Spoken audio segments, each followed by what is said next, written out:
Bonjour, c'est l'assistant vocal Siri. Aujourd'hui sur On Time, vous allez découvrir l'interview de mon fondateur Luc Julia. Bonne écoute. Clap. Nickel. Incroyable. Luc Julia, merci beaucoup. On est aujourd'hui dans un salon de l'IA à Cannes. Quelle est la dernière intelligence artificielle qui vous a interpellé, qui vous a surprise peut-être? Ben, il y en a plein en fait, parce qu'il y a beaucoup d'intelligence artificielle, hein. Il n'y a pas une intelligence artificielle, donc il y en a plein qui m'intéressent et que je trouve intéressantes et surtout performantes dans des domaines particuliers, hein, que ce soit dans les usines, pour analyser des radios. Donc il y en a plein, il n'y en a pas vraiment une qui sort du lot. Ok, d'accord. Et c'est vrai que vous, quand même, à 9 ans, vous construisez un robot capable de faire votre lit à votre place. C'est vrai ou pas ça? J'étais plutôt incapable, hein. Il marchait pas très bien. Mais oui, j'avais construit dans le but qu'il fasse mon lit. Il n'a pas très bien marché, mais c'était rigolo à construire. Et c'était surtout pour automatiser une tâche, déjà, qui était la tâche de faire le lit. Alors, moi, de mon temps, faire le lit, c'était pas mettre une couette hein, comme ça, il fallait mettre les draps, les couvertures, border. Border, vous savez même pas ce que ça veut dire. Mais bon, c'était beaucoup plus compliqué que de faire le lit aujourd'hui. Mais c'est vrai que le but du jeu, c'était d'automatiser ça, parce que j'en avais marre de faire mon lit tous les matins. Mais c'était du code déjà ou pas à l'époque? Il y avait un peu de code du code plus style carte perforée. Hein, donc Ouais. on parle des années 70 là. Hein. C'est vrai. Et puis c'est vrai qu'un jour vous avez coécrit l'assistant vocal Siri. Comment vous êtes amené à discuter de ça avec Adam Shea à l'époque?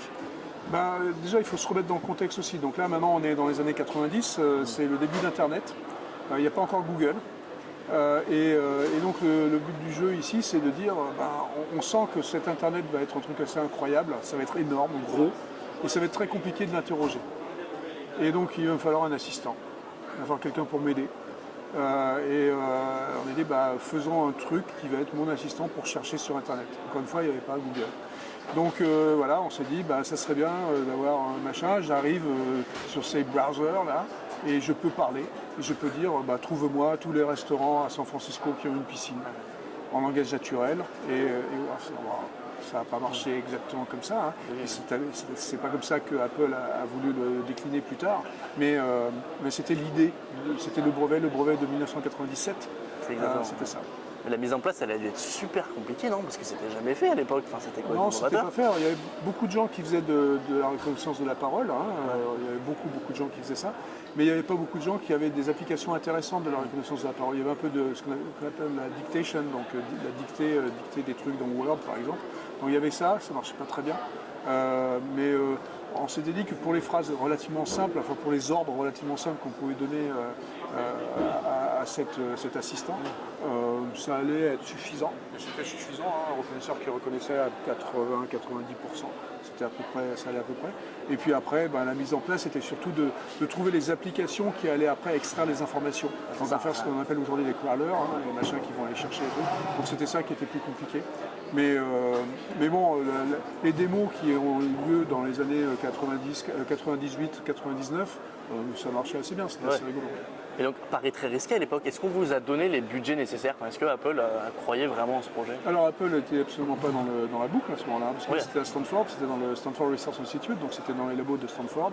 On faisait ça pour la recherche, hein, donc on réfléchissait à comment on allait pouvoir interagir avec ce nouveau truc, là, Internet. Et Apple arrive dans la boucle en 2010, d'accord, donc bien plus tard. Donc les budgets, en fait, c'était des budgets internes de recherche, on n'avait pas besoin de beaucoup d'argent en fait, pour faire ce truc-là au départ. Et après, on a créé une compagnie, enfin Adam en fait, a créé une compagnie en 2007. Pour ça, on a levé des sous un peu avec des VC, hein, comme on fait pour lever des sous dans la vallée, dans la Silicon Valley, c'est pour aller chercher des venture capitalistes. Et puis, au bout de 3-4 ans, il se trouve que Steve Jobs a vu le machin. Il a dit arrêtez de le faire sur Android, on va faire plus sur Apple et de toute façon je le rachète. Justement, vous l'avez rencontré, Steve Jobs, il est comment? Est-ce que c'est vraiment un visionnaire comme on l'entend souvent? Alors Steve Jobs, c'était un caractère un peu particulier. Moi je l'ai rencontré en 2003 pour la première fois, donc pour une autre de mes startups que je faisais. Il était assez on va dire franc ou alors infect, ça dépend comment on veut dire. Mais en gros, nous on a présenté un truc dans cette startup un peu rigolo, on trouvait ça rigolo. Alors on a mis 1 heure pour faire le setup, c'était compliqué la première fois qu'on y allait et tout ça. Et au bout d'un quart d'heure il s'est levé, il est parti, il a dit c'est de la merde. Et c'était ma première rencontre avec Steve Jobs. Donc bon, C'était quoi cette idée du coup? Non, je peux pas dire en fait, mais pour d'autres raisons qui font que plus tard ça s'est bien passé. Ok. Mais bref, non, il était spécial avec ses équipes, spécial avec avec les personnes qu'il rencontrait, donc pas très socialement agréable.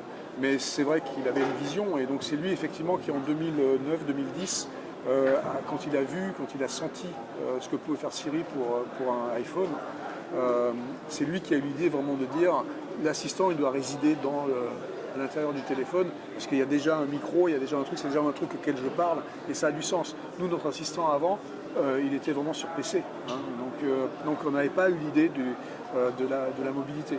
Donc c'est lui qui a amené ça, et d'ailleurs même à l'intérieur d'Apple, il y a plein de gens qui n'y croyaient pas. Hein. Ah ouais. Donc et au bout de seulement la première version, l'iPhone 4S en octobre 2011, ça a eu quand même un franc succès, puisqu'il y a eu la première année 300 millions d'utilisateurs. C'est pas mal.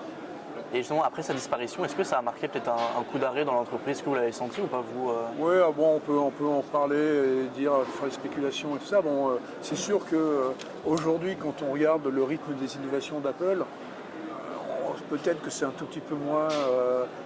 on vit un peu sur l'acquis, peut-être. D'accord, bon, on peut dire ça. C'est vrai que qu'est-ce qui est sorti depuis que Steve Jobs a disparu, il y a beaucoup d'itérations des choses qui étaient déjà là. Donc le boulot de Tim Cook, le nouveau CEO, je pense que c'était plus de capitaliser sur toutes les idées et puis de faire progresser chacune de ses inventions, chacun de ses produits. Et il fait ça très très, très bien, hein, parce que la boîte se porte pas mal. Et justement, après plus de 25 ans dans la Silicon Valley, pourquoi vous avez souhaité revenir en France? Alors, pour être clair, je ne suis pas revenu en France, hein, j'habite toujours à la Silicon Valley. Mais par contre, je me suis amusé dans ma carrière, si je peux dire amusé, ça fait 30 ans que je suis dans la vallée. Mais je me suis amusé à faire des périodes de 10 ans. Donc j'ai fait 10 ans de recherche, après ça j'ai fait 10 ans de start-up, après ça j'ai fait 10 ans de grosses boîtes aux États-Unis. Et au bout de ces 30 ans, je me suis dit, qu'est-ce que je veux vraiment faire maintenant que je suis proche de ma fin de carrière? Et je me suis dit, j'ai quand même tout ce que j'ai fait, je l'ai fait grâce à la France. Il faut être clair, j'ai été éduqué en France. L'éducation française, quoi qu'on en dise, est très bonne pour ceux qui ne sont pas laissés sur le bord de la route. Ça arrive, c'est un problème. Mais ceux qui arrivent dans l'élite, on va dire, de l'éducation, sont quand même très très bien éduqués. Et donc j'ai eu l'occasion d'embaucher plein d'ingénieurs français dans ma carrière aussi. Donc je suis amoureux de la France parce que je suis de toute façon français. Et je me suis dit, je vais, entre guillemets, rendre quelque chose à la France. Et donc je me suis dit, je vais aller travailler pour les boîtes françaises maintenant. Même si je travaille depuis la Silicon Valley, je vais leur apporter ma petite expérience, ce que je peux leur montrer, sans leur donner de leçons, hein, je ne suis pas là pour ça, Oui, bien sûr. mais pour dire, voilà ce qu'on a fait, ce que j'ai fait, ce qu'on pourrait faire. Et puis après, on essaye de monter ça ensemble. Justement, qu'est-ce qu'il y a de plus dans cette Silicon Valley? En quoi l'écosystème américain il est vraiment différent de celui de la France? C'est une super question, j'ai mis beaucoup de temps à comprendre, parce que je me posais tous les jours la question pourquoi ça marche comme ça et pourquoi on n'arrive pas à faire une Silicon Valley ailleurs. Et en fait, je pense que j'ai finalement la réponse. C'est vraiment historique, c'est vraiment une ambiance, une culture, un état d'esprit qui vient de 1849. 1849, c'est la ruée vers l'or, hein, c'est la ruée vers l'ouest.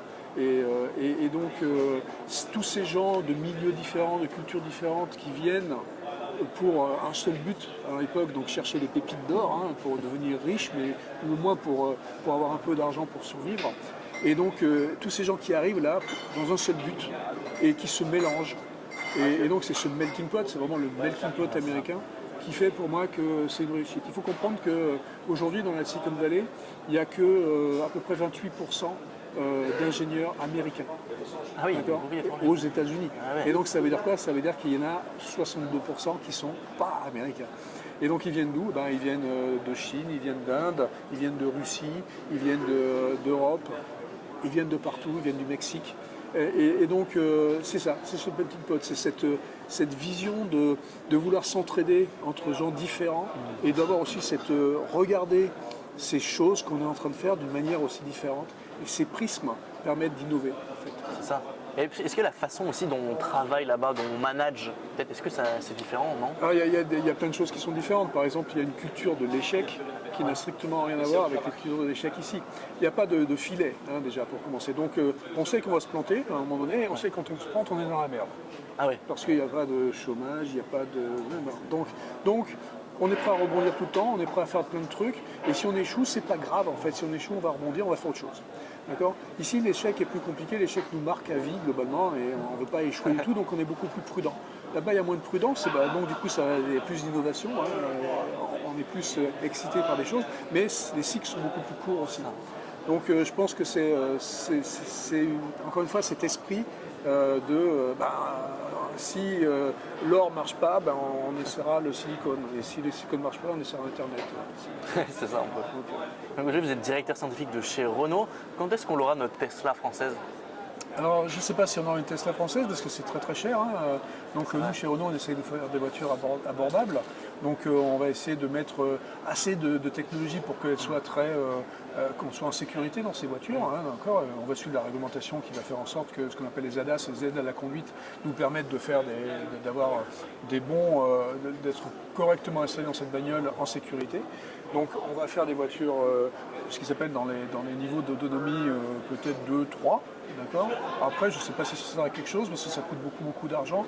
Et franchement, il y aura toujours des cas où ça ne va pas marcher, donc c'est peut-être pas la peine de mettre beaucoup, beaucoup, beaucoup d'argent dans des choses qui ne vont pas marcher.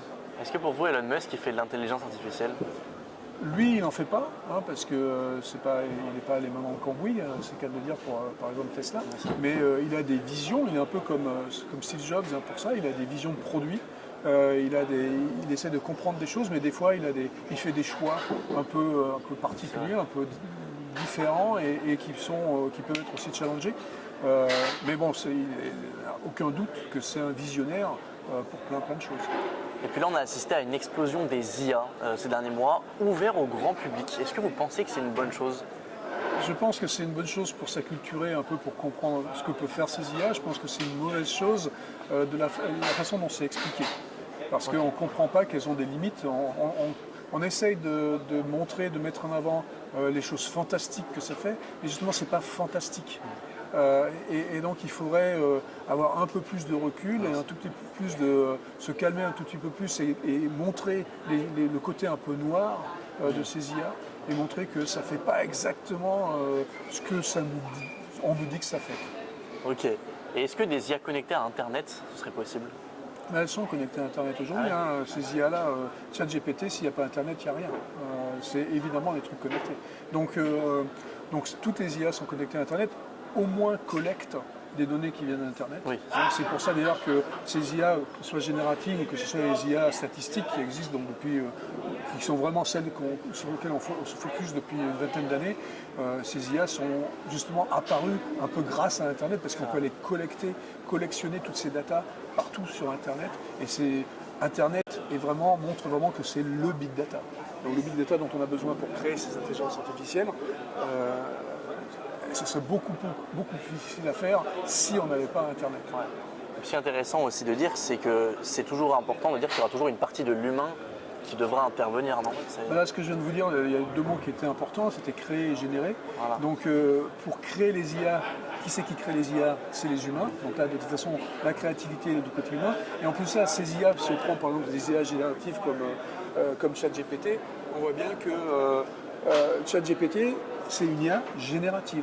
C'est-à-dire qu'elle génère des trucs, mais la créativité, elle est dans le prompt qui est donné à cette IA.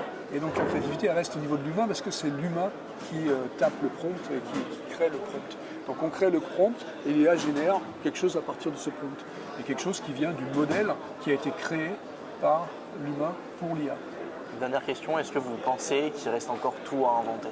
Ah oui, il y a encore énormément de choses à inventer. Donc là, on s'étonne tout le temps d'avoir des nouvelles choses qui arrivent. Il y a une accélération dans les innovations en ce moment. Donc, il y a beaucoup de trucs qui se passent en même temps, mais ça va continuer, évidemment.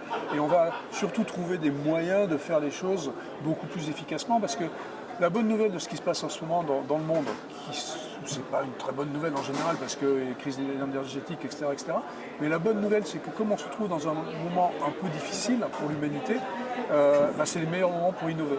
C'est les meilleurs moments pour faire en sorte de trouver des nouvelles choses qui vont nous sortir un peu du marasme, on va dire, pour être poli, dans lequel on est. Merci beaucoup. Avec plaisir. Top.